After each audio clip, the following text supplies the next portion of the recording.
All right, ninth graders, hello. Today we are working on page 87. It's called Writing Functions.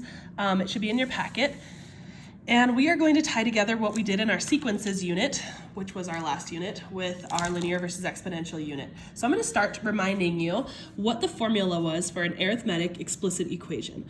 So last unit we said f of n equals f of 1 plus the common difference times n minus 1. So that was what we did for our arithmetic sequences. And if you remember properly, we distributed, combined like terms, and we got to our final explicit equation for arithmetic sequences. Now, arithmetic is now going to be linear as we're talking about these things, because arithmetic sequences, when made into a function and graphed and put into a table, they are represented as linear equations. So really, the big changes you're going to see here, a lot of these have input-output tables and they have graphs. So our input, instead of just being a number in the sequence, our input is going to typically be the x-axis. Now, what you're going to see for a lot of these equations is d, that common difference, your rate of change, times x plus f of 0. And f of 0 is going to be your starting point. So I'll write in a couple reminders on these things. D is your common difference or rate of change. That is poor handwriting, I'm sorry. And then f of 0 is your y-intercept. Now you should hopefully be thinking to yourself, gosh, that seems kind of familiar. Yeah, it should seem kind of familiar. So I'm gonna split this box kind of in half. And I'm going to remind you of a formula that you've all seen before, but I'm going to write it a little differently. F of x. Now another word for rate of change is slope, which we use as m, times x. And then the y-intercept, we have another letter for that. We call it b. You've seen this before. F of x equals mx plus b. That's just y equals mx plus b. So again with these, your m is going to be the slope, b, your y-intercept, or the starting point. Okay, so that's what we're looking at for linear equations. Let's talk about geometric sequences and exponential equations. So it used to be f of n equals f of 1 times r to the power of n minus 1. Now, with both of these are using the first term as the starting point. What you're going to see with the linear equations, with the exponential equations, instead of the first term, it's going to be talking about the y-intercept, which is actually the 0 term. And we get that 0 term in the linear equation after we distribute and combine like terms. But for the exponential equation, it looks something like this. It's going to be f of x equals that 0 term, the y-intercept, times your change factor to the power of x. So a couple notes that I'm going to write in here. F of 0 is just your y-intercept. R is going to be your change factor. CF for change factor. Now, in the world of mathematics, everybody wants to be right. So there are like 100 different mathematicians who write things 100 different ways. I'm going to show you one other way that you will likely see it in your future in mathematics, because not everybody uses function notation this way. Sometimes you're going to see this written like this. It'll still say f of x, but they like to use b for the y-intercept, and then sometimes they'll use the letter a for the change factor. Don't ask me why, because somebody thought it was better and they wanted their name attached to this thing. So b is your y-intercept, and a, again, is just another letter to represent your change factor. The reason I'm showing you both of these is because on your ACT Aspire test or your ACT test in the future, you might see it written this way. All right, let's look at a couple example problems. And sorry, if you can hear someone whispering in the background, it is definitely my child. That's okay. That's okay, Brooklyn.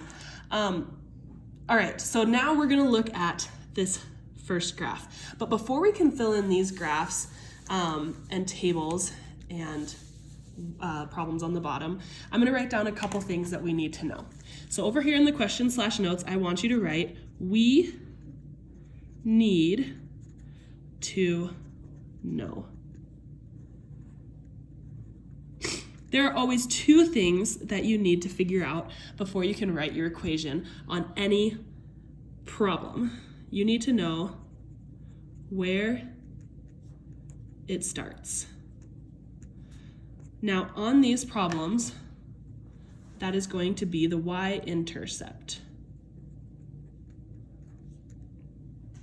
Okay, the second thing that you need to know on each of these problems is how it changes. So there's two ways that these are going to change. One of them is going to be on our linear equations, we will see a rate of change. But if it's an exponential equation, you're going to see a change factor. All right, so on each of these problems, I'm going to be looking where does it start and how does it change? Where does it start and how does it change? Now, before I do this, I'm going to give you a second to use what you know about linear versus exponential, and I want you to look at problems 1 through 6, and you are going to write down linear or exponential for each of those. I'm going to give you like 30 seconds right now. Write down linear or exponential.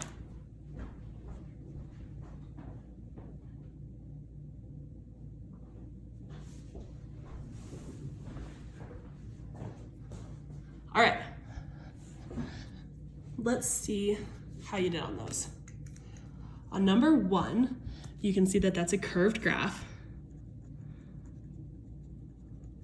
That is exponential. Number 2, straight line, linear. Number 3 is curved again, so I'm going to call it exponential. Number 4 is a straight line, so it is linear. Number 5 is a curved graph. That one is going to be exponential. Number 6, slight curve, still exponential. All right, so now we're gonna find those two things, where it starts and how it changes. And those are going to go into our equations here. So I'm gonna take this information up here and I'm gonna put it in even simpler terms on the side. So whenever this thing is linear, this is the format that I'm going to follow. It's always going to begin with f of x, but on the linears, we're going to write the change first times x plus the start. I kind of ran out of space there. So it's the change times x plus the start. When it is exponential, we are going to have f of x still. And instead of the change times x plus the start, we are going to put that y-intercept comes first, so that means it's going to be the start at the very beginning. Then you're going to multiply by the change to the power of x. So these are the two different formats that I'm going to see as I do problems 1 through 6.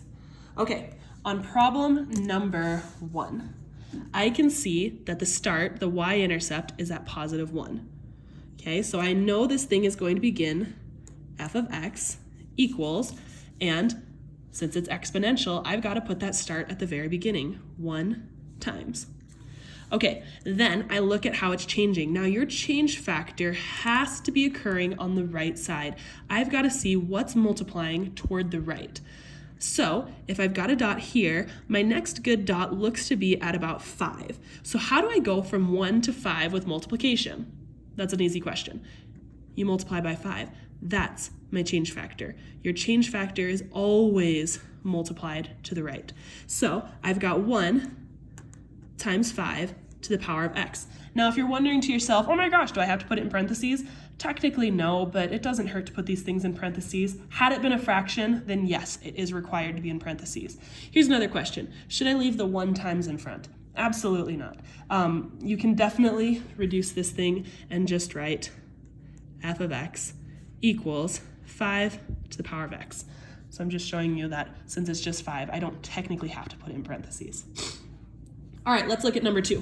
Number 2, we said was linear, so I'm going to be following this format. It's going to be the change times x plus the start.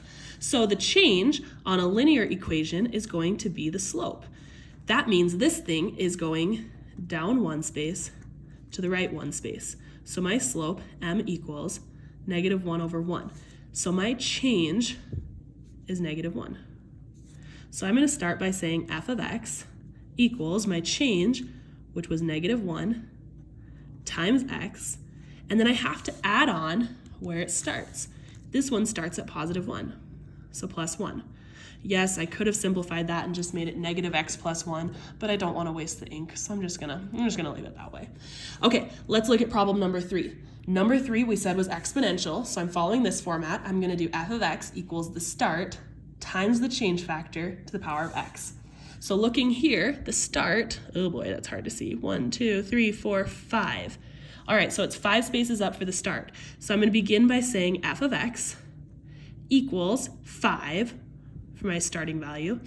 Then I have to see what's the next good dot. It's really difficult to see in here, but I'm gonna trust my gut and say that Mrs. Johnson and Mr. Bodley would never give me one that goes from 5 up to 11. So I'm gonna say this thing crosses at 10. And then the next one looks like it probably crosses at 20, but I'm using my context clues here.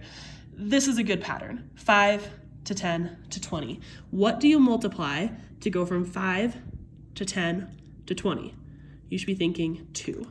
There's my change factor. I'm multiplying by 2 because it's happening on the right side.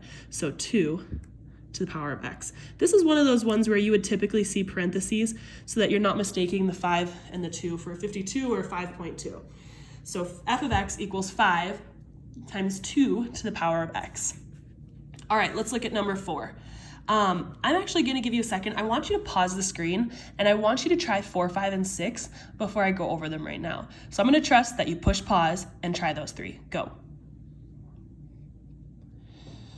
All right, we're back. Hopefully you tried those 3 problems because it's going to give you some practice to see if you need any help on this stuff. So number 4 was linear. I'm going to start with f of x.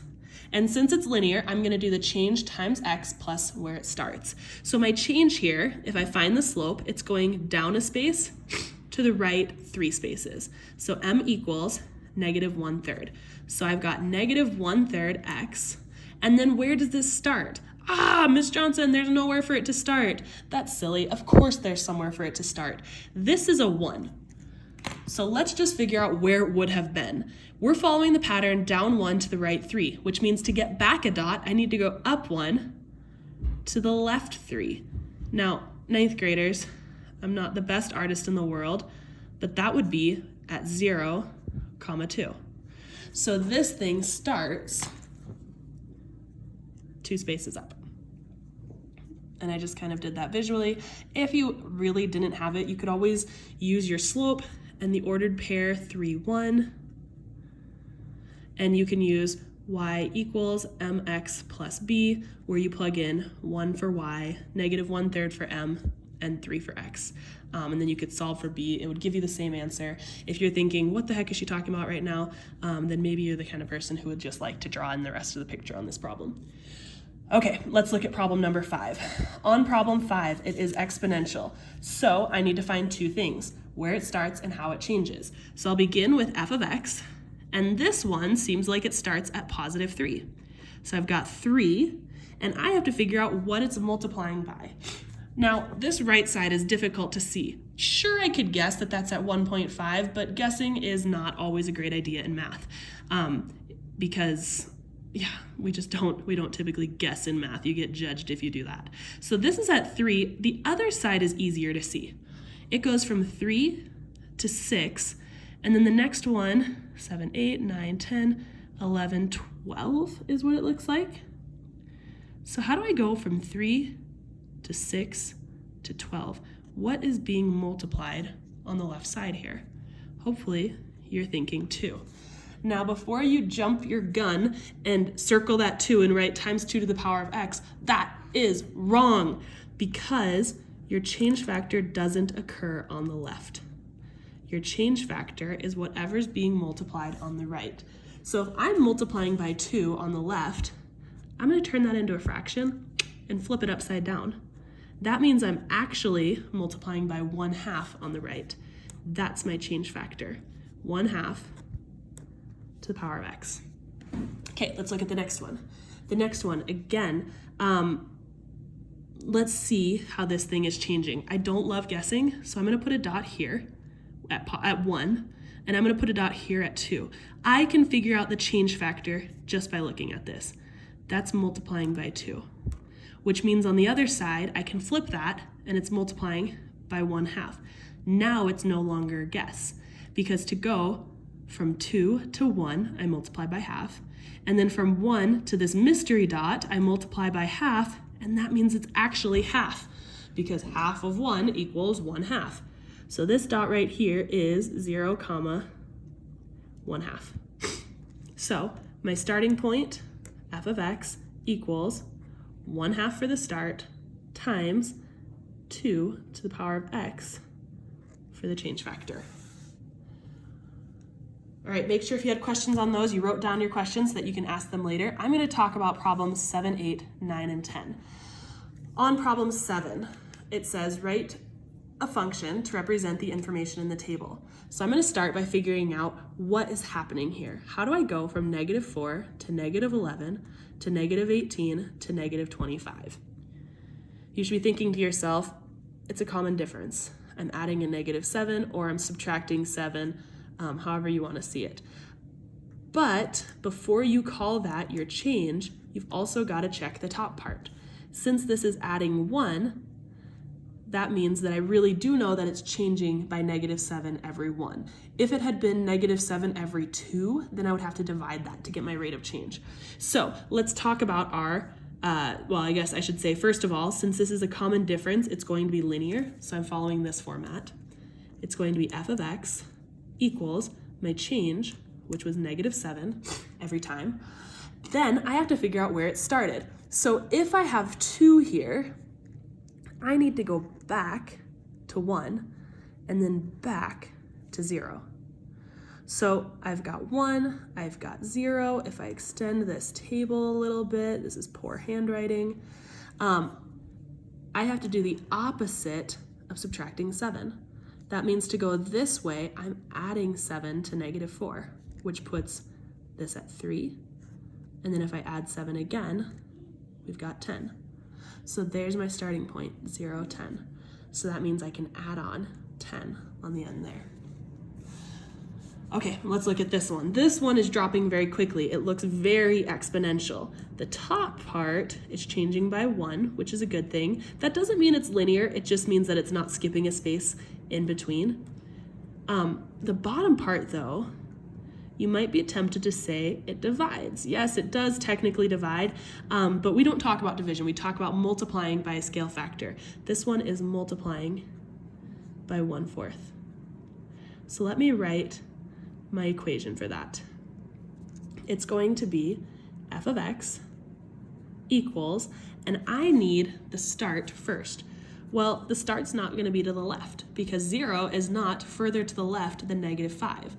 It's actually going to be the next number to the right because it's after -1.